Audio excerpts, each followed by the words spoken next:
Tuesdays at 10.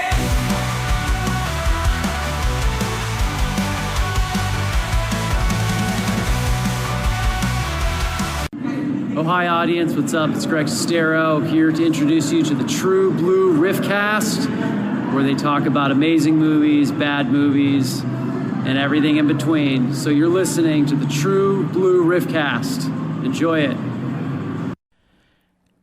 Welcome, everybody. This is the True Blue RiffTrax, the number one RiffTrax podcast in the world. I am Jeremy, and I am joined, as always, by... What's up, everybody? It's me, Dave, doing my new Picard maneuver with this 20-year-old wrestling shirt on that y'all can see. Yeah. Nice. I see Jeremy thought that I Bork wasn't Laser gonna make on it there. back in time.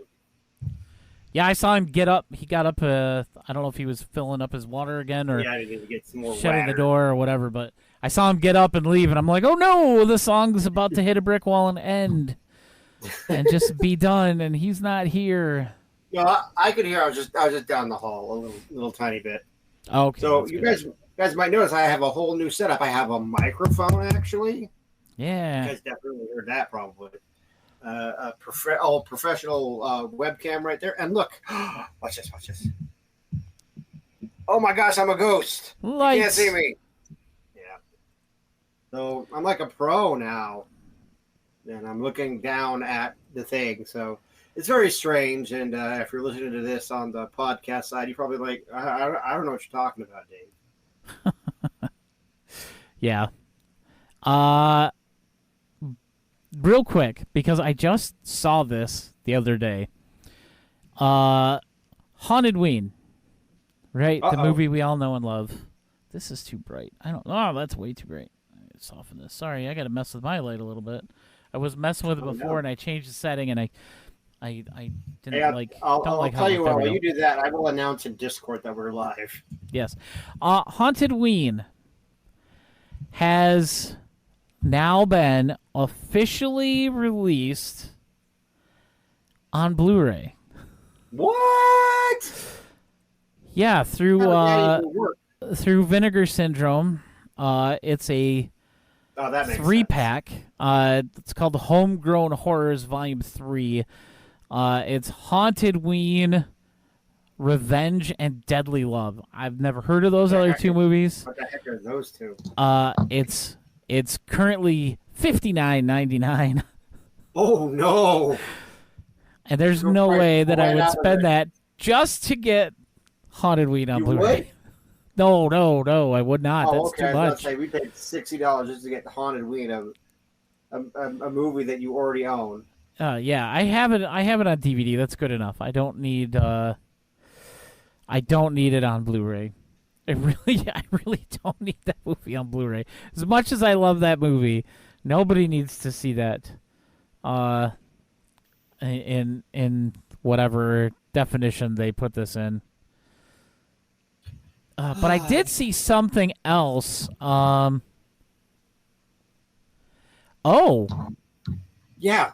What's up?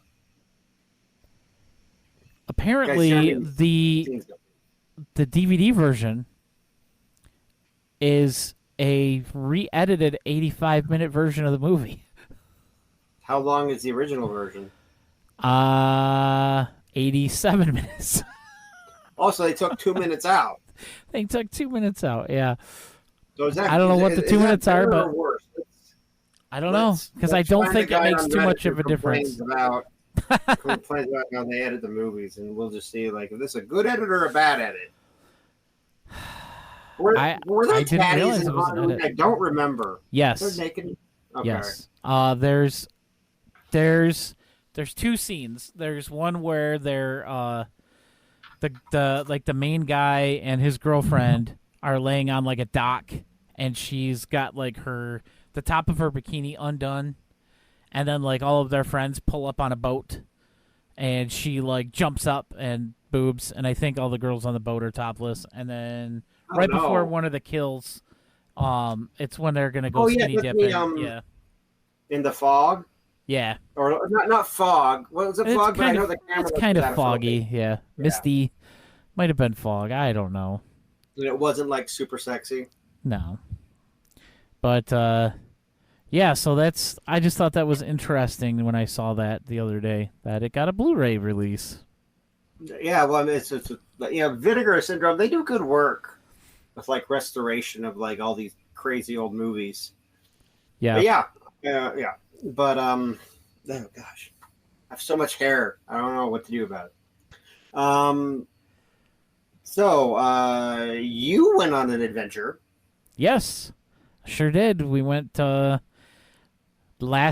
this weekend that just got over, but the previous weekend, the last weekend in July, we drove a wonderful trip to Minneapolis for RiffTrax Live, and we're going to be talking about that in a little bit. Not so much the live show itself, because I don't want to spoil anything, because that show is being broadcast in 2 days. 2 days from the day we're recording. Yeah, probably get tickets or something. It's being broadcast through Fathom Events and then rebroadcast again on the 13th. But we will be talking about that while it's being broadcast the second time. We'll be live talking about it. Oh, yeah. Yep. Or at least on the same night that it's being broadcast the second time. It was a really fun trip. Like I said, we'll get into that in a minute. Last week we played the game last week, and I played like garbage. Yeah, and I won twice. He won twice. Yeah. But Everybody else played great. I was amazed. I did come in last, didn't I? Because my Wi-Fi messed up, and we're taking a big chance. The first one, Right, your Wi-Fi messed up, and you got 0 points. And I got 0 points, and I was like, "No, that can't be correct." It dropped him out of the game completely. It was it's just like ridiculous. 0 point, 0. I don't even think that's possible if you like played the whole game, because I think you get points even if you're like in last place. Usually you get at least one vote at some point. Yeah. Well, I mean, yeah. I've never seen somebody get 0 points in that game, like legit 0 points. I think really the only way to get 0 points is to get kicked from the game. Yeah. Which he didn't get kicked from the game unless Joy accidentally did something, because she was our moderator. Well, that's right. She was approving all of the things. Yeah. And I wrote some pretty spicy ones. I'm surprised that they I don't remember what they were. But Well, there weren't any gross things. Yes. So that's that was fine. We didn't have any of those weirdos come in. Those weirdos, those like weird European weirdos, where they use like the TTS to make like Asian sounding voices and then have them say not good things. Yeah, Mike says it's like the SATs. You get points for putting your name down in the game. Yeah, but when it's happening, you're like, oh, this is not fun, and you kind of don't want to play with those guys anymore. Right. So yeah, we just wanted to make sure it was fun for everybody, and we did. Well, I think everybody had a blast. Even the people. I know Mike gave me a run for my money on the second game. It was kind of neck and neck between the two of us. He had a lot of great answers last week. But enough reminiscing about what we did last week. Yes, enough reminiscing about RiffTrax, the famous. What day is it? So it would have been still in July. The July 2024. Yeah, it was legendary RiffTrax the game. Yeah, July 30th. Let's take a look at the weekend box office real quick. Let's do that. I wonder what came in one. I wonder what the number one movie is. Oh, duh, that's right. It's Deadpool and Wolverine. Wolverine, somewhere on here. Taking in almost another $100 million, $96.8 million. Its total domestic right now is $407 million. International box office for it is $444 million. And it's been out for 2 weeks. So, I mean, after this next weekend, it's definitely going to hit $1 billion. And then it'll probably keep going for quite a while. Twisters. I have not heard. Oh, go ahead. Twisters #2, the new M. Night Shyamalan movie, which will 100% end up being riffed because it's awful. Trap. Trap. I didn't even know this existed until literally just now. Despicable Me 4 in 4th place, and Inside Out 2 in 5th place. Yeah, Trap. Real quick, I'll let you know what it's about. It made $15 million on its opening weekend. But Really? it's An about Shyamalan movie? Yeah, it's about a serial killer who the police have named the Butcher, and The Butcher. there's a concert in their city. I have seen this. Yeah, and it's With like with the like in-universe a version of Taylor Swift, Yeah. like the biggest pop star in the world type thing. And he takes He's his taking daughter his to little go girl. see it. Yeah. And the police have set up a thing because they knew he was going to be there, and there's only like a couple hundred grown adult males there, and they know that it's one of them, and it is a mess. I've seen bits and pieces of it, obviously. I haven't watched the whole thing, but I've seen bits and pieces of it just from, while I'm at work, and it is hot garbage. Well, yeah, I mean, okay, garbage. what was the last good? What was the last good movie that guy did? Was it The Sixth Sense?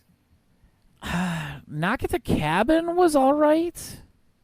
That was the one with Dave The one with Bautista. Dave Bautista? Yeah, that wasn't horrible. That was actually pretty decent. But before that, I mean, depends on how you feel about Signs. But I think the last actual good one before that, like really good one, was The Sixth Sense. That's the only really good movie that he's made, in my opinion. But yeah, I mean, but he's just been riding off that for 25 years now. Yeah, but if the riff for Trap is anywhere near as good as the riff for Old, then I'll be happy, because that was a great riff. Oh man, we still need Madam Web. Do we want them to riff Madam Web? Did we talk about that in? Yeah, I want Bridget and Mary Jo to riff Madam Web. I think that's perfect. A perfect vehicle for them to riff. And I know if Oliver's in here yet, I know we have a few people. He would definitely agree, because as we know, that's his favorite riffing duo. Bridget and Mary Jo. But yeah, that's Deadpool and Wolverine was very good. I have not heard I enjoyed it somebody. I have not heard anybody say anything bad about that movie. Like, not one person. Yeah, anybody who sees it is like, it's the best. And I believe it. There's some very, very funny stuff in there. Some very good action. Obviously, getting Wolverine in, his comic costume and having him tear through people in full, R-rated glory is a wonderful thing to behold. Yeah. So, I actually read the Wikipedia page because I wanted to see who all was in it, to see if it was worth my time. I was surprised by some of the names I saw. I was like, really? Yeah. Him? Yeah, some of them were. I didn't even think that was a extremely thing. surprising. Yeah. But yeah, I can't say very much without spoiling it, and I haven't even seen it. But I was just like, I thought that was just pretend.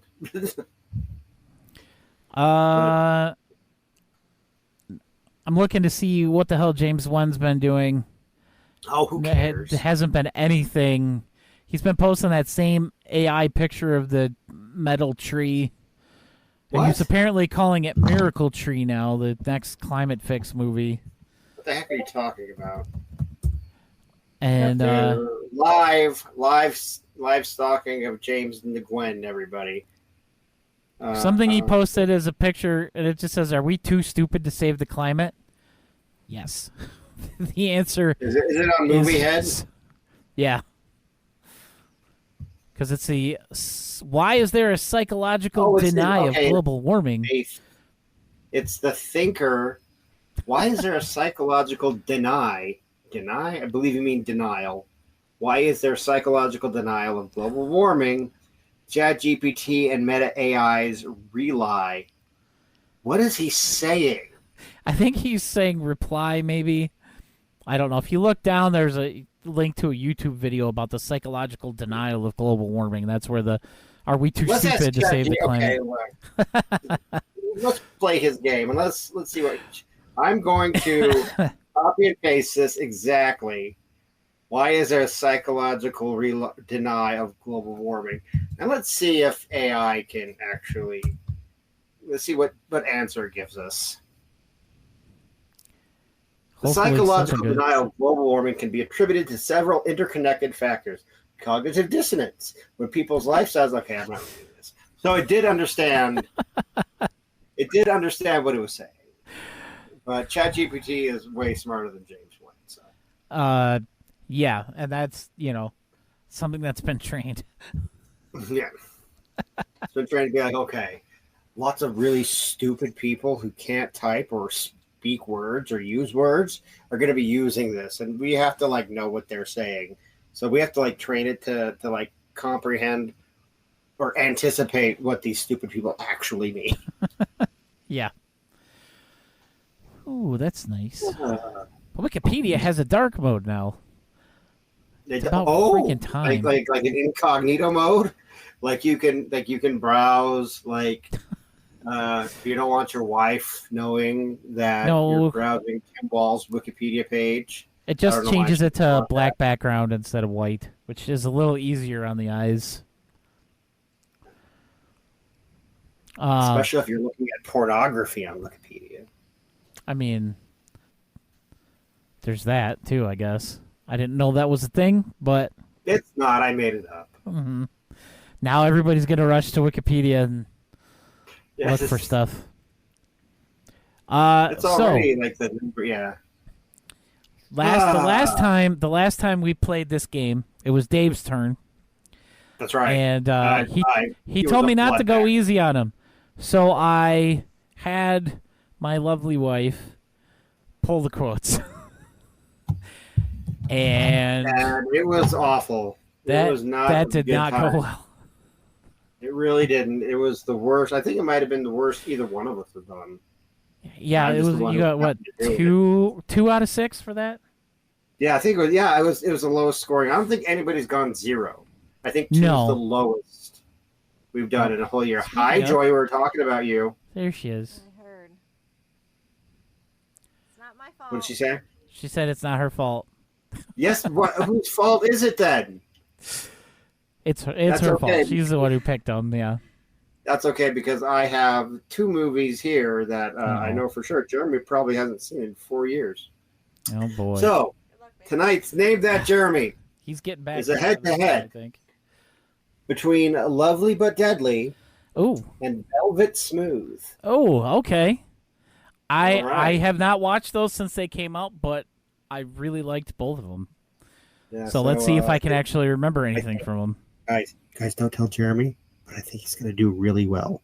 Okay, so these aren't that hard. Okay, so first one. Yes. What happened to him? Logging accident back home in Idaho. Dad tried to log a potato. Say that again. Okay, so there's one character that's this kind of beta male trying to hit on Lovely. Oh, I already. That one's Lovely but Deadly. That's Lovely but Deadly. Okay, I screwed that up. I started talking about the quote. I think that's the first time that's happened too, where we actually. Yeah, I do believe so. It was bound to happen. Okay. Anyway, so so be honest. Were you going to pick Lovely but Deadly on that one? I was kind of actually leaning toward that. I just needed you to hear it again. I believe you, but even if you were going to pick Velvet Smooth, I would have given that to you because I screwed that up. That's my bad. Okay. Whoops. Yeah. Oopsie doodle. What else is it? I haven't thought about these since I picked them, so I'm actually trying to remember their context.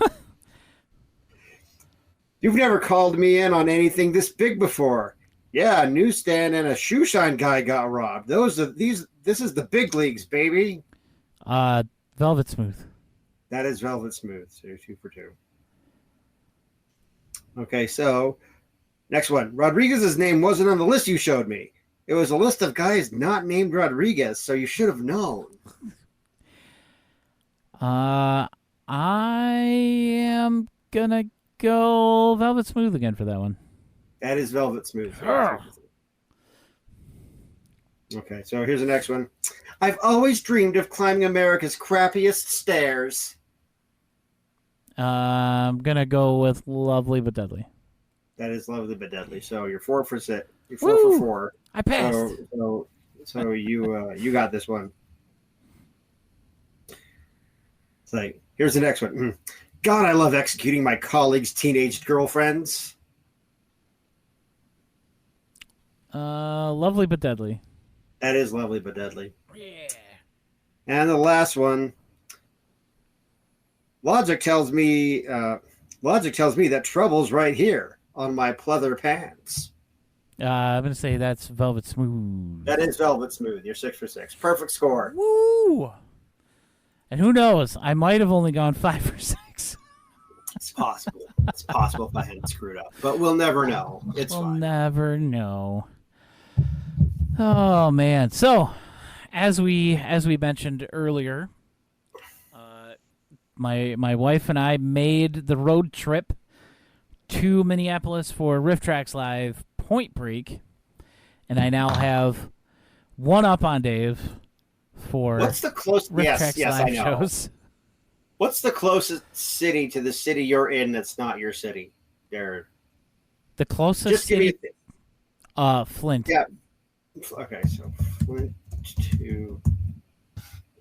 I just want to see. Oh my gosh, that's a 10-hour. It's a 10-hour drive.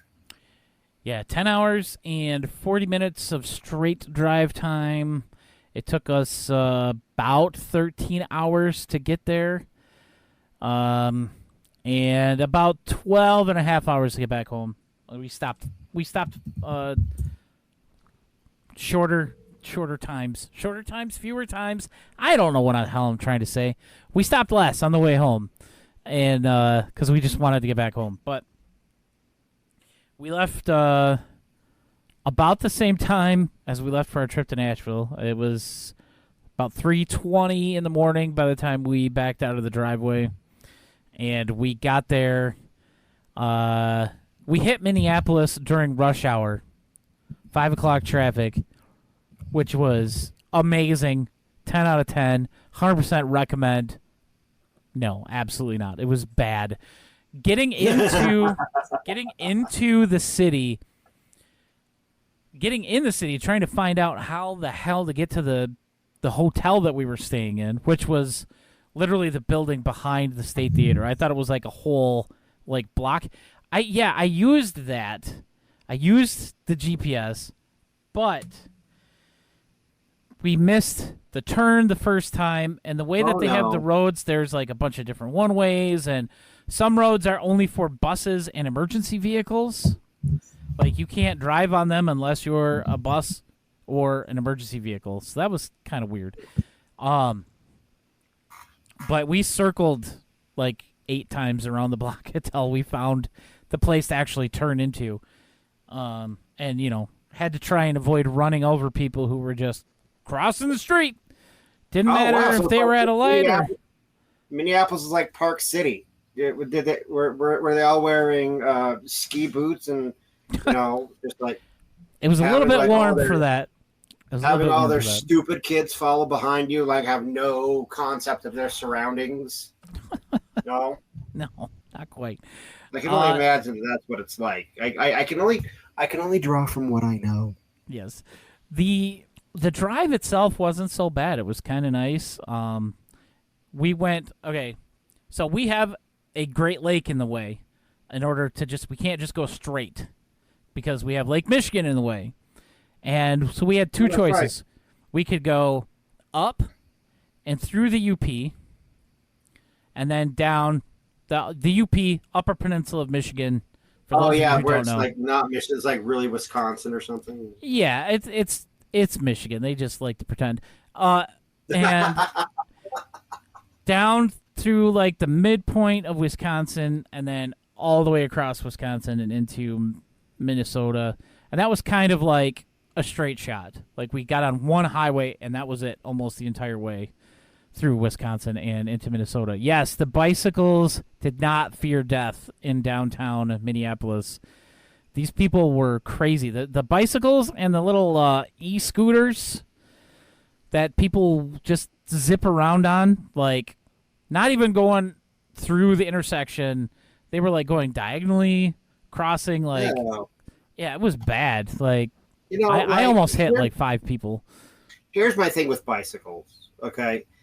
What I want to do one day is I want to take my Edge, and I want to just go barreling down a bike path. just like complete, like full send, and bicycles just like flying every which way, trying to avoid me. And then when people rightfully stop me and say, "Hey, you're endangering people's lives by acting like a dangerous maniac and not obeying the rules," I'm going to say, "Hey, the roads are for everybody." Okay, so like I don't care if these roads were built specifically for bikes. The roads are for everybody. Those those are the rules, right? Edge dozer. Yeah. Dave wants a Netflix miniseries. Oh. If we're going to talk about that, I completely forgot that was a thing until that showed up on Netflix. And I was like, wait, I kind of remember this. And then it just be like, it said that it was like wiped off the face of the earth when like Ronald Reagan died. And it's like, oh, like, okay, yeah, I do remember this. And apparently there's a lot of people who think that guy is a hero. And I'm like, no, he was crazy. Yeah. He was crazy. Yeah. A little bit. Hashtag not a hero. But it was a decent trip. We didn't really stop anywhere interesting on the way, mostly because the stuff was all closed when we were driving past it because it was too early in the morning. But while we were there, we parked the car, and that was it. It didn't move until it was time to leave on Sunday. And I was not driving around that place any more than I had to. But we did. Is that bad? Was it like Chicago? I mean, like. No, not as bad as Chicago. Just the people. It was just the people. It wasn't other vehicles. It was the people. I didn't want to hit anybody. I didn't want to go to jail in Minnesota. I needed to be able to come back home. Have you been to jail in Michigan? No. Okay. I have not. See, I'm a good boy, or at least I've been to jail in never Utah. got caught for anything. And, I know. Oh, that's right. Have I told that story on the podcast? I don't think so. Okay, well, I know we kind of talked about the guy, but if there's enough demand for it in the chat, then maybe we'll tell it after Jeremy tells his story. Yeah. I don't know. We ended up, of course, we ran into Josh and Colette. Nice. I actually almost literally ran into them rounding a corner in the hallway because they were two rooms down from us on the same floor, so that was kind of fun. But I can't tell the rest of that on here. I can tell Dave in private, but what happened? No. It's nothing bad. It's just something funny, but I can't. I can tell some people. I can't tell everybody. Okay. It's nothing really bad. It's just funny. I don't it's want not bad. certain it's just people to know about it. Secrecy because it's just so good. It's just so not controversial. Yeah. That he was sworn to secrecy by Josh and Colette. We ended up finding this place called the Fauché Tower, and it was actually very interesting. It was built in 1929, right before the stock market crash. It was built as the second Washington Monument. Oh, that's right. I saw this thing. I think, did you send me a picture of this? Yes, I did. Okay. I didn't know such a place existed. I had no idea that there was another Washington monument other than, the one in Washington, D.C. Yeah. But there was like a nice little like museum up there that had like all the old newspaper clippings and pictures and old like the little lists of the rooms where it's like listed all the different offices and all that stuff. The only reason I remember it is because one place was called Grip Nut, and I'm 12, so of course I remember the Grip Nut Company. Grip Nut Company. But we went up there, and they have like an observation deck that goes all the way around the top of the building, and some amazing views up there. And we may have vandalized it slightly. This story I can tell. We actually went up there twice. And the first time we went up there, we were looking at at the building and outside at the other skyscrapers and stuff. And all of the air vents up there, people had written like their initials and like a date and like Sharpie or whatever. And so when we went back up there, we had a Sharpie with us, and we may have written our names on the side of the building with everybody else. So it's Mark and Lisa, 2024. Yes. We did a vandalism. But that was kind of fun. The food there, not quite as good as Nashville.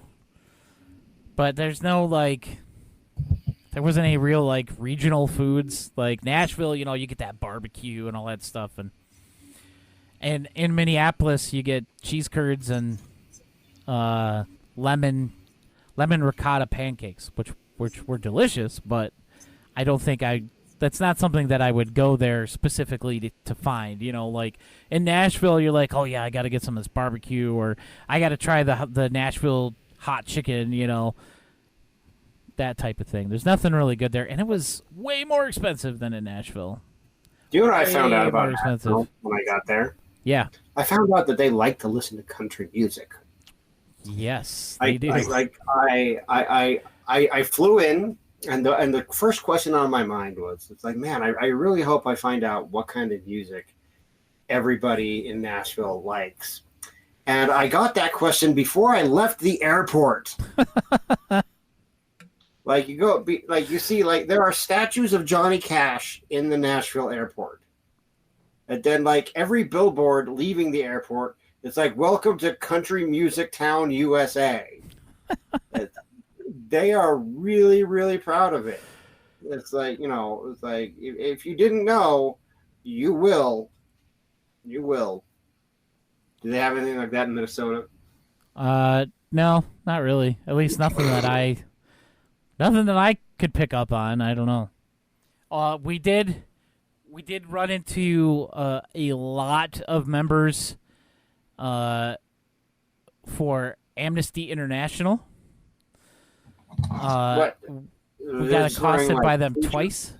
Yeah, they had T-shirts and they had clipboards, and they're like, "Hey, can I talk to you a minute about Amnesty International?" Well, it is Minnesota. Yeah. There were two separate Scientology things stood up outside in front of a couple buildings. There was big cross thing. No, where they had almost like a little stall, like a little booth. But it was pamphlets of Scientology, and they're like, come get a free personality test. And let us tell you about L. Ron Hubbard and your thetans measured. What do you call them? Your theta levels? Thetas, thetans, I don't know. Xenu. It's when you get find out how connected you are to Xenu. I don't mind, guys. I'm a weird guy. I don't mind Scientologists. I know a lot of people make fun of them, but I'm not. What else? We didn't really do much else. Didn't you all? Didn't you see a certain somebody on the street? You're telling me. Oh, I did. I did see Mike, the day before the show. They must have just got done with rehearsals or something. And we went to go take a picture in front of the marquee at the State Theater. And when we were walking back around the opposite way of the building, Michael J. Nelson was standing there. And I just said, "Hey, Mike." I just kept walking. I didn't want to bug him. He looked like he was tired. And I'm sure he probably appreciated it. Good for you. Yeah. You know, he but just said hi on, back like, and we kept walking. On 372 pages, he said that he doesn't get recognized as much as you would think. And I don't know. I don't know if I believe that, really. Like, I mean, maybe I do. But I think when you have that level of exposure, I think you're probably going to get recognized. I mean, it's still only a certain group of people. Person. Oh, yeah. Yeah. I mean, well, like us, of course, we're going to recognize him, but yeah. The eve of the show, I did run into a few people. There were some, that weren't there. Sean, because he's dealing with some, I don't even know what the hell he's got going on. It's not good. Yeah, he's not. He's getting better. Yeah. I saw it on either Facebook or Twitter. It was like something's up with him. He was in the hospital for a little bit. He's doing much better, but I guess he just can't physically get on a plane right now. Like, they will not let him get on a plane because whatever this is, it's that unhealthy for him to fly. Eric wasn't there because it was like their anniversary and his wife's birthday, and Jason Martin wasn't there again this year. Thankfully, it was not because of any broken appendages or anything like last year. He just wasn't able to go. And but I did run into Connor. He actually came down the line while we were waiting for doors to open, and he had 2 meatball sandwiches. If you've seen Point Break, you'll understand that. And if you haven't seen it yet, you will understand that when you watch it. I haven't seen it in like 7 years. You'll have to remind me what the meatball sandwiches mean. There's a scene where they're like staking out a bank that the surfing ex-presidents are going to rob, and Gary Busey's character sends Johnny Utah over to the little that's store. That's a stupid name. Why did they do that to him? I don't know. To go get him a meatball sandwich, and he's like, "Give me 2," and then he yells out the window, "Utah, give me 2." And why does anybody need 2 meatball sandwiches? One, like, isn't one too many meatball sandwiches? Well, because he gets them. He comes back with the 2 meatball sandwiches, and Gary Busey's character, or Gary Busey, I'm sure it's just him, not acting. He says, "Man, I'm so hungry. I could eat the ass end of a dead rhino. You should have got me 3." Gross. You know what that reminds me of? I was driving Uber last year. Oh, I'm sorry, doing rideshare last year from the airport, and I get these 2 D-bags from Texas in my car, and they're just talking all kinds of gross stuff in the backseat. It's like a 12-minute ride from the airport to their hotel on State Street in Salt Lake, and the one line, and they're just like the hats and like the tight. Like the tight shirts and the tight pants and all this other stuff. And one guy, they're talking about like all these people they know. They talked they mentioned probably like 20 names.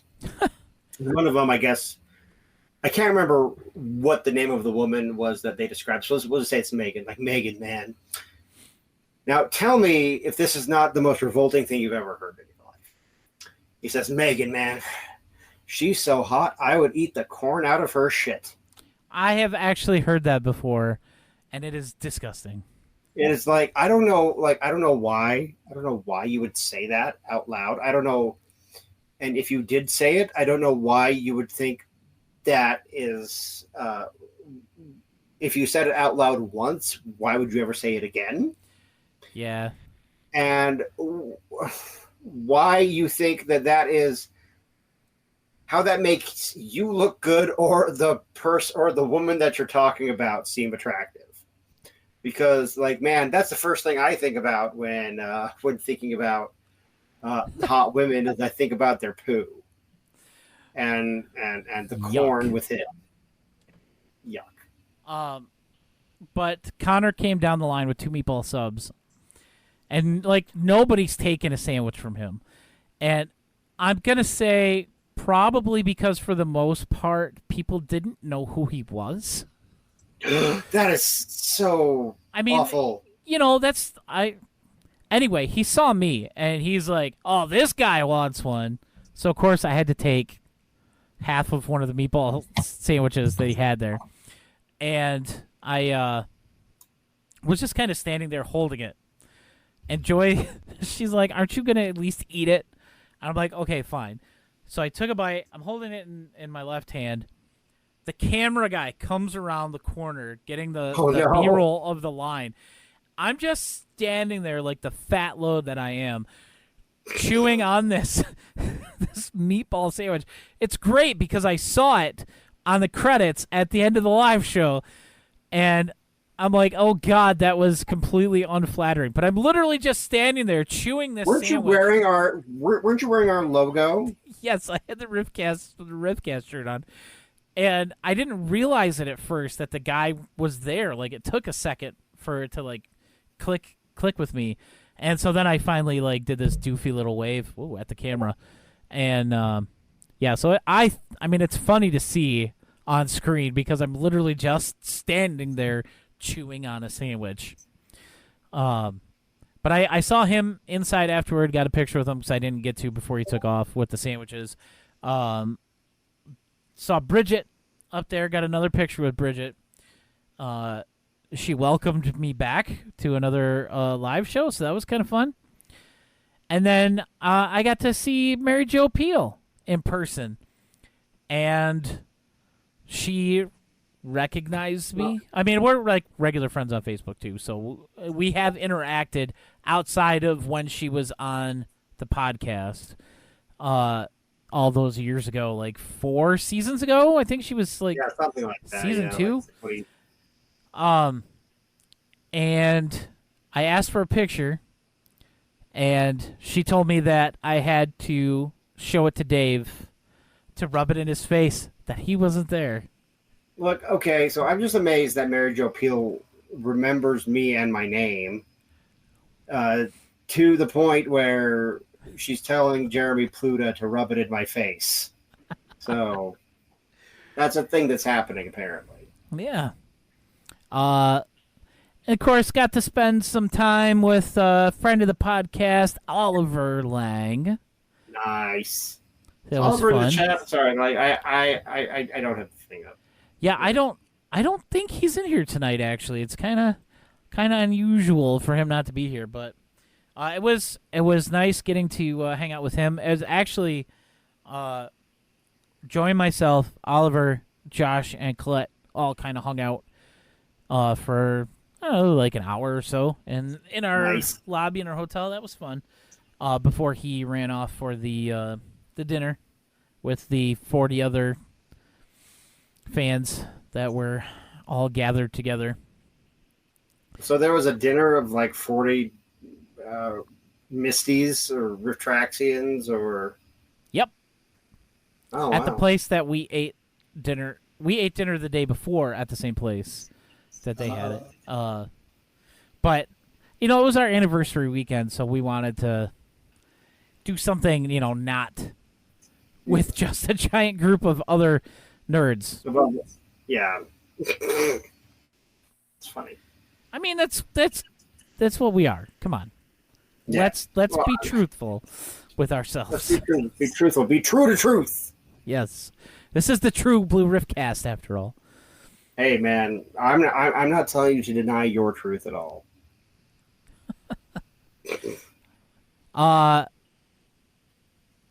No, Oliver's not in here. Rivius and Mike are both in here. But I did say, he did ask if we were covering a title tonight, and I was like, Jeremy's going to be talking about his experience with RiffTrax Live. But he did say he was going to be here.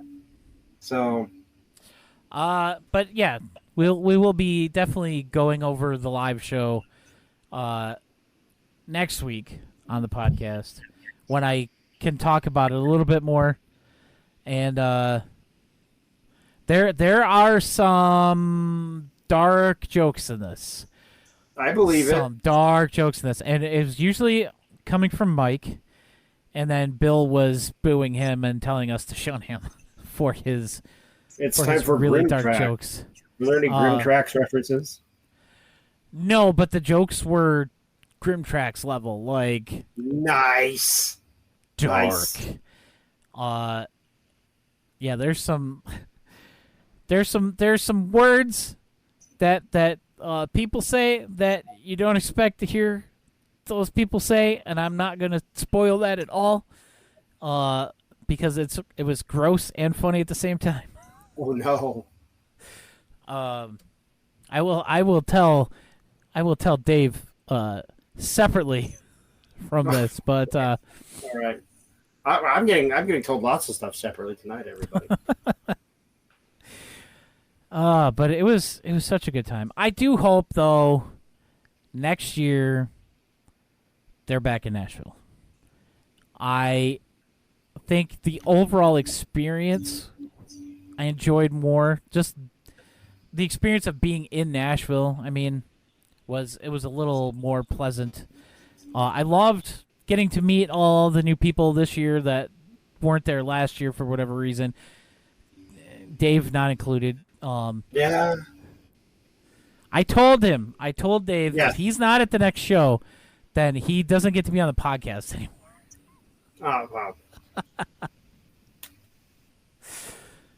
Obviously, I'm I'll not do my going to best. kick him off the podcast for that, but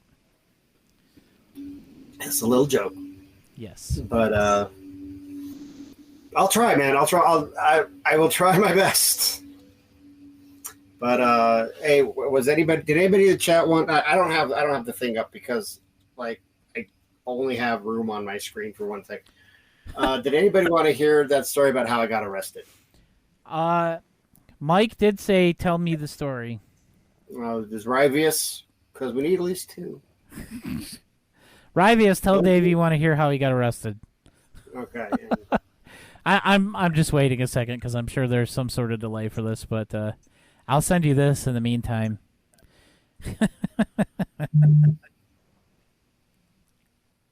Oh no! Exactly. Why would they say that? Because it's in response to the line in the movie. Kevin, no! Oh gosh. Anyway. Yes, Rivius said, "Tell him how you got arrested." Okay, so here's the story about how I got arrested. Okay. I don't think I even know this one. Rewind the clock. November 2012. I'm in my Ford Mustang because I'm a rebel Iraq war veteran with way too much money to spend. Okay. And I got my long hair. I'm going to graphic design school. I'm living it up, right? Because that's what people who are living it up do. Suddenly my car starts to overheat, and I'm like, "Say what?" So I turn around and I start heading home, and suddenly I get like, now here's the thing. At the time, I was missing a mirror on my driver's side because I was backing out of my brother's driveway, and I guess I was a little too close to a light post, and plack, there it goes. It's like, yeah, well, I'll fix that when I get a chance because I have the rearview mirror and that mirror over there, so I'm fine. Yeah. Get pulled over, Utah Highway Patrol, dude with the big old friggin' beer gut comes up and I'm like, oh gosh. Like, I'm just trying to get home so my car doesn't overheat and, and car over. So I'm just already pretty anxious. He's like, "You're missing your mirror there." And I was like, yeah, I know. And he just is like,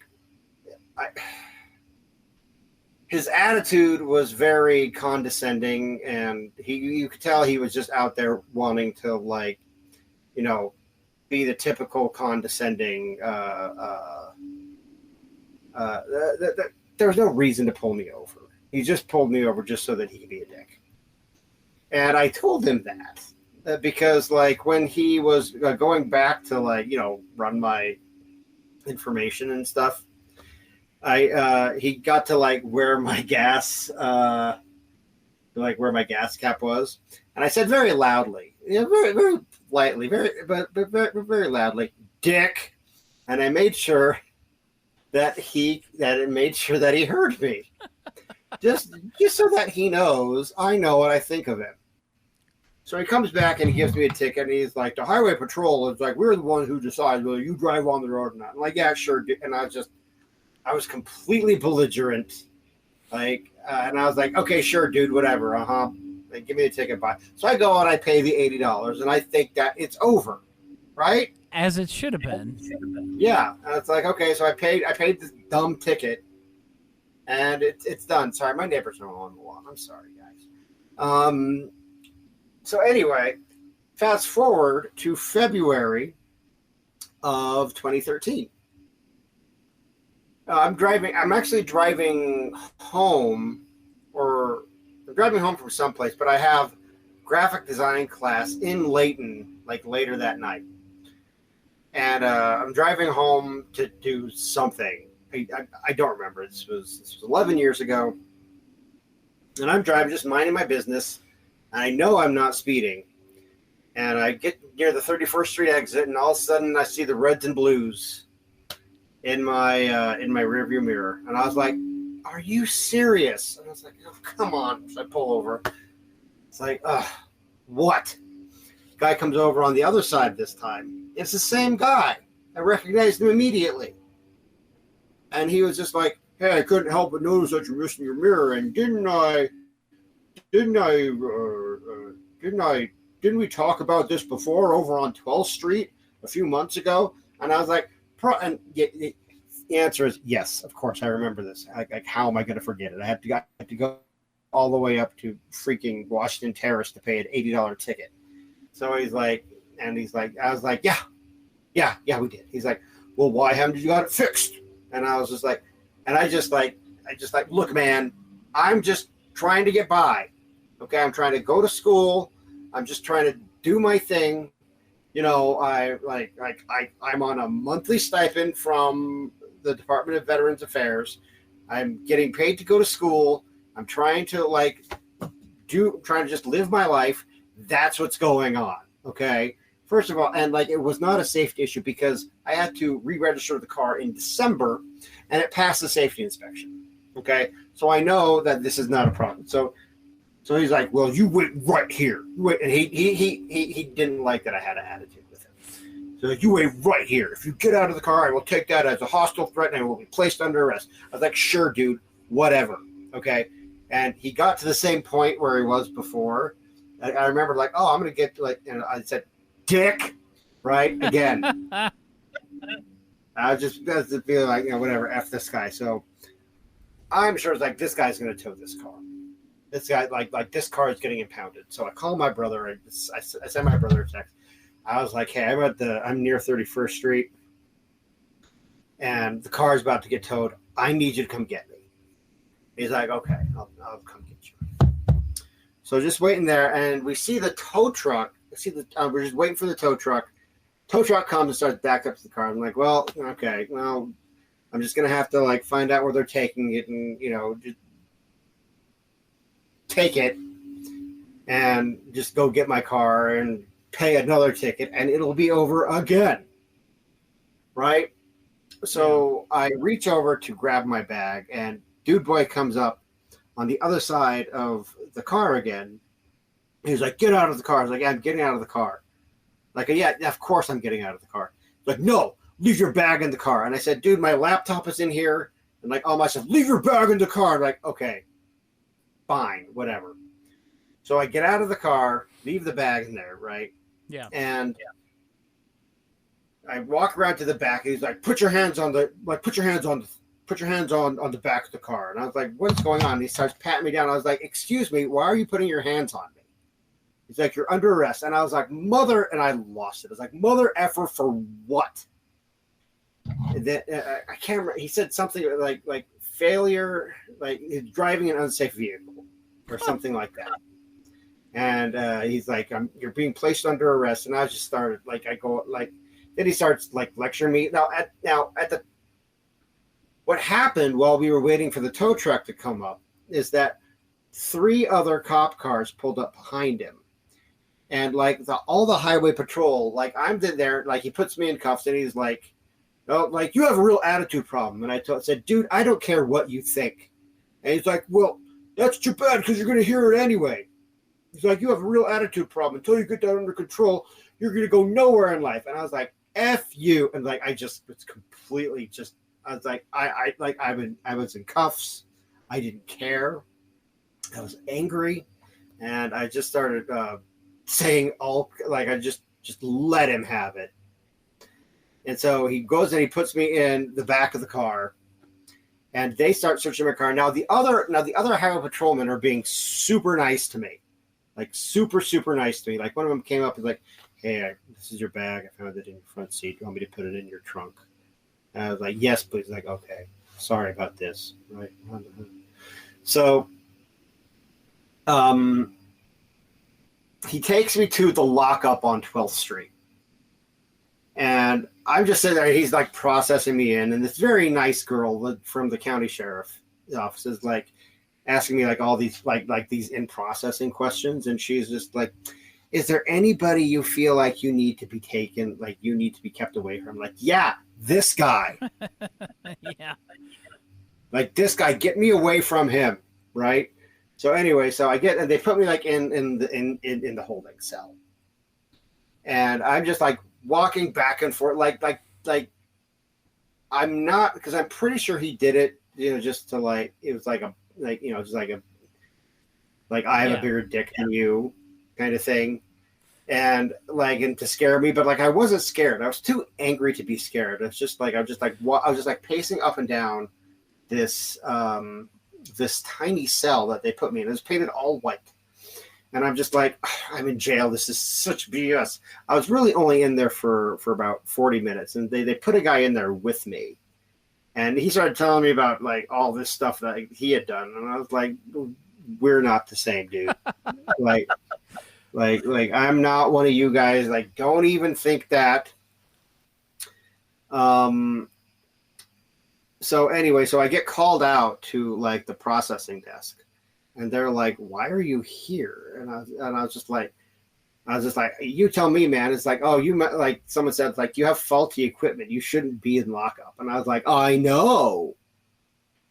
And someone's like, oh, wait, you got mouthy with the highway patrol, didn't you? And I was like, yeah, I did. That's 100% what happened. So I was like, okay. And they pull my wallet out. It's like, okay, so use one of these to pay your ticket and we'll let you out of here. And so I was out of there. Within 45 minutes, my brother, he actually had gotten to this, like where they were searching the car. Yeah. They told him that I was over in the clink. So he was already there waiting for me. So I paid like that $80 ticket in jail to leave jail, but not before I was fingerprinted and got a mugshot taken. And that mugshot was actually on ogdenmugshots.com. Let me see if I can find it. I think because those mugshot websites are illegal now. So it may not even be on the internet at all now. But you used to Google my name and that was just like the first thing that came up. But yeah, it looks like it's not even coming up on any of the search results, but I do know a place where I'm going to send this mugshot to Jeremy. Let me see if I can.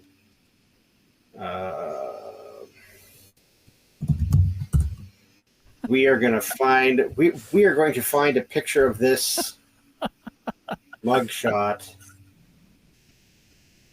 No. Boom. All right.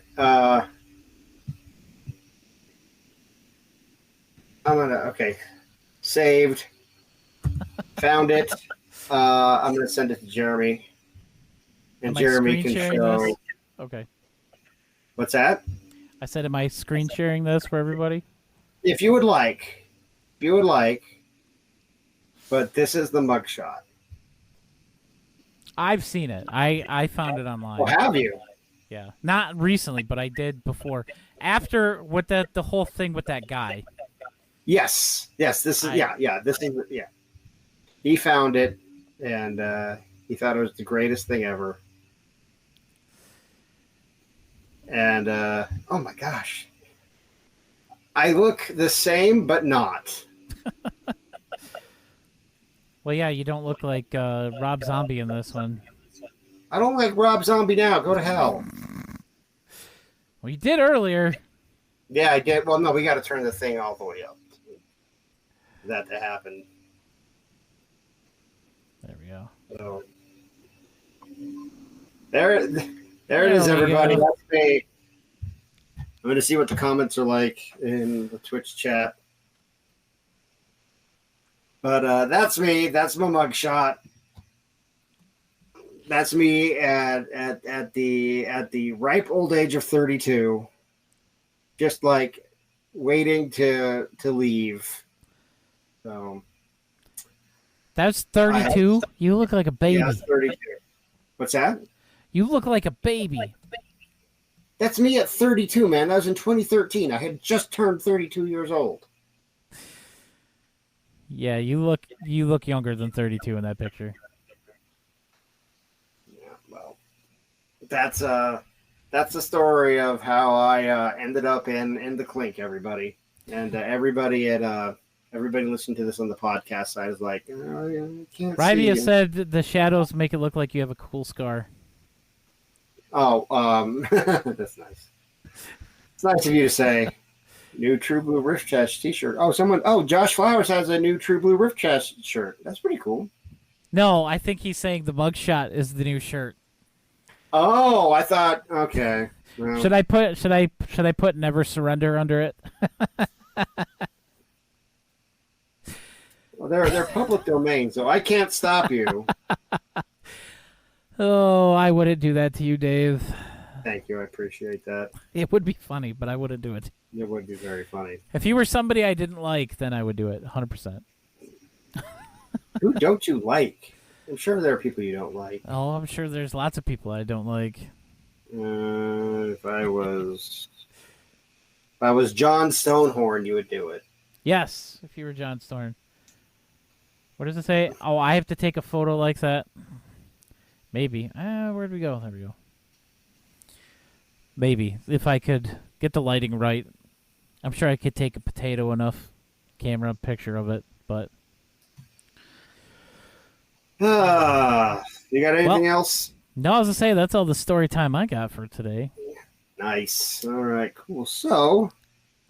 Or just get arrested, yeah. That would be easy, but I don't want to do that, Josh.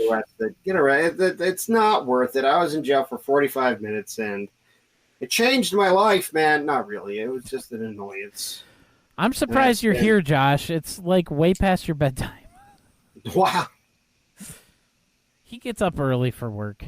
Kind of like you, but you're 2 hours behind. Oh, yeah, that's so, true.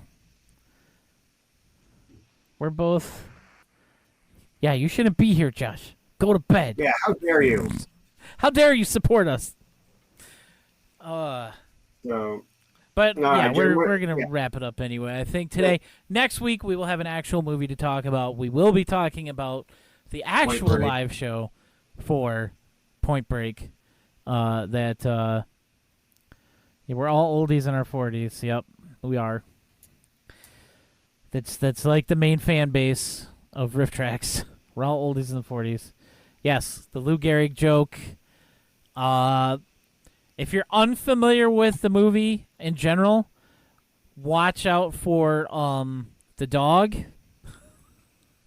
There's an amazing, extremely short, like 2-second long scene with the dog that was one of the best moments. Also, Feral Reagan is a good gag that they do in this. Farrell Reagan. You'll like it. Okay. But yeah, that's it for us. I'm not even going to do the regular spiel to end it. I'm just going to say that you can follow the podcast on Twitter at TBRiffcast, and I'm everywhere else at PB and Awesome. And I'm Dave Chadwick. You can follow me on X, formerly known as Twitter, at D Chadwick Author. You can search me on Amazon and Audible, and check out all of my cool books and audiobooks, including Son of Santa, narrated by the amazing and lovely Colette Thomas Flowers. Yeah, that's going to do it for us this week. We will be back here next week with the next episode of the True Blue Riffcast. Rock till you die.